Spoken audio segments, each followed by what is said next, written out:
Hello বন্ধুরা, আজকে আমরা আজকাল আমরা পুজো দিয়েছি। ও এখানে প্রতিমা হয়ে গেছে। আর চলো খেলনা দোকানে। হ্যালো বন্ধুরা, তো পিকু প্রথমেই তো তোমাদের বলে দিল যে আমরা এখন রাসের মেলাতে এসেছি। তো তোমরা লাঠি মেলাতে এসেছি। তো তোমরা জানিও তোমাদের রাস কেমন কাটলো। তো আমাদের তো রাসটা ভালোই কেটেছে। এখন আমাদের এখানে রাসের মেলা হচ্ছে, পুজো হবে। এখন এখানে এবারে ভূত আসবে। তো আমাদের অনুষ্ঠান আছে, যাত্রা, গাজন, এইসব সাংস্কৃতিক অনুষ্ঠান এইসব করে তারপর অনেকগুলো দিন কাটবে।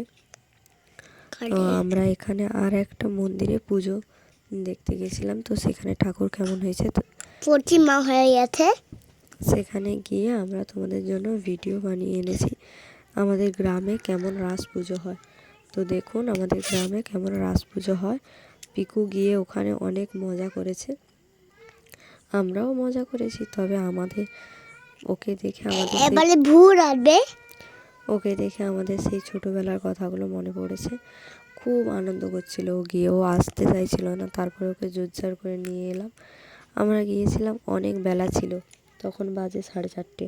তখনও লাইটিং ফাইটিং দেয়নি, ভেতরে লাইটিংগুলো দিয়েছিল, বাইরে লাইটিংগুলো দেয়নি। তো এদিক ওদিক ঘুরে ঘুরে দেখছিল। আমি আর ওর বাবাই রাস্তায় দাঁড়িয়ে দাঁড়িয়ে ভিডিও করছিলাম।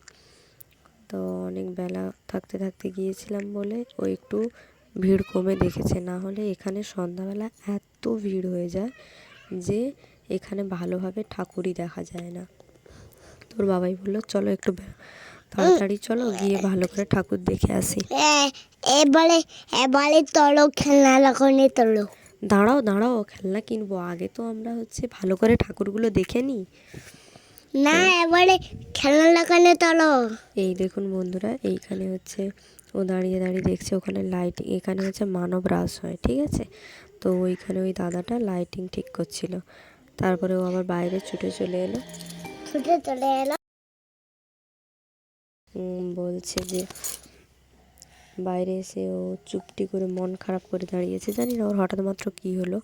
তো ও বললো মা আমি গোপাল ঠাকুরকে দোলনায় দোলাবো। আমি বললাম আচ্ছা ঠিক আছে দোলাও। তারপরে দেখি না ও দড়িটা ধরে চুপটি করে দাঁড়িয়েছে মন খারাপ করে। এখানে দাঁড়াতে দেখুন কত সুন্দর কিউট ছোট্ট একটা গোপালকে দোলনায় দিয়েছে ওরা। তো ও দোলনায় দোলাচ্ছিল, অল্প একটু সময় দুলিয়েছে, একদম দোলায়নি না, অল্প একটু সময় দুলিয়েছে। তারপরে ও আবার বলছে মা আমি ওই পারে এবারে চলো খেলনা দোকানে। দাঁড়াও, তোমার এত তাড়াহুড়ো কেন? যাবো তো আমরা খেলনা দোকানে।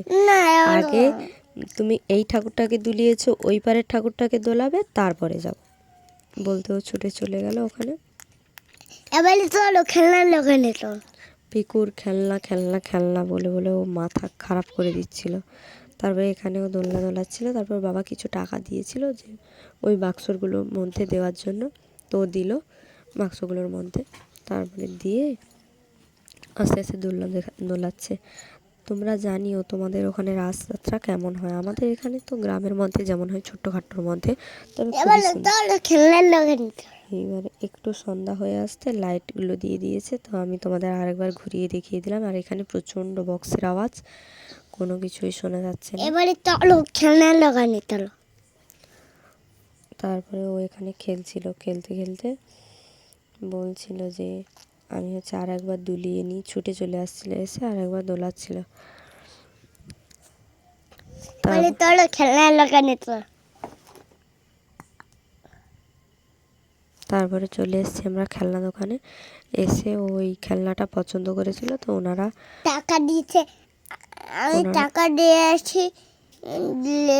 হ্যাঁ ওকে আমরা বললাম তুমি টাকাটা দাও আর তুমি নাও। তো এই খেলনাটা নিয়ে ও খুবই খুশি হয়েছে, তোমরা ওর মুখ দেখেই বুঝতে পারছো ও কেমন খুশি হয়েছে। তখন সবেই দোকানগুলো বসছিল। তো আমরা গেছি, তো এই খেলনাটার দাম সম্ভবত নিয়েছিল 60 টাকা। তো তোমরা এই ভিডিওটি যদি ভালো লেগে থাকে এবারে আরেকটা খেলনা খেলবো। বলছিলে এটা না আবার ওটা, তো দোকানদার কাকু বলছিলে যে তোমার যেটা পছন্দ হয় তুমি সেটা নিয়ে নাও। আর একবার তোমাদের মেলাটাকে ঘুরিয়ে দেখালাম। ভিডিওটি যদি ভালো লেগে থাকে প্লিজ চ্যানেলটিকে সাবস্ক্রাইব করে চ্যানেলটির পাশে